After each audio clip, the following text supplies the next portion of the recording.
అందరికీ నా నమస్కారం అండి. As per the directions of honourable supreme court and honourable high court ప్రకారంగా అందరికీ తెలిసిన విషయమే. ప్రతి 3 నెలలకు ఒకసారి లోక్ అదాలత్ జరుగుతుంది.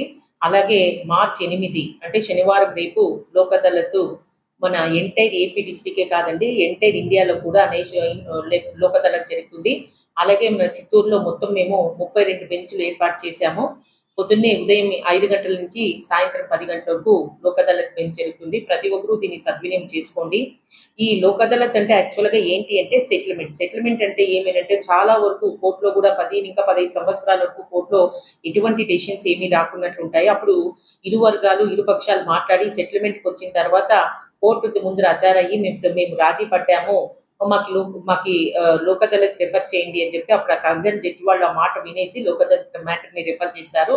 ఆ లోక్ అదాలత్ అవార్డు అప్పుడు వాళ్ళిద్దరూ ఒప్పుకొని తర్వాత దానికి జడ్జి వాళ్ళు అవార్డు పాస్ చేస్తారు. అవార్డు పాస్ చేసిన తర్వాత దానికి ఎటువంటి అప్పీల్ కూడా ఉండదండి. ఎందుకనంటే అప్పీలు సుప్రీం కోర్టు వరకు కూడా ఉండదు. ఎందుకు అని అంటే ఇరువరకు పాఠాలు వాళ్ళిద్దరూ సంతకం పెట్టిన తర్వాతనే అవార్డు పాస్ చేసింటారు కాబట్టి దాని మీద ఎటువంటి అప్పీల్ అనేది ఉండదు.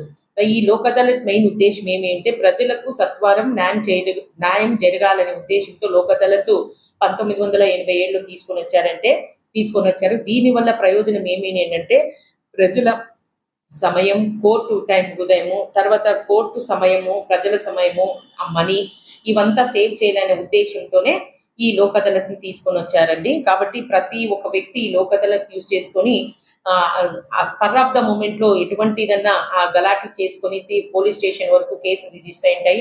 అలాంటి కేసుల్లో ఇరువురు పాఠాలు ఒక సెటిల్మెంట్కి వచ్చి మేము రాజీ అయినామంటే అప్పుడు లోక్ అదాలత్ యూజ్ చేసుకుంటారండి.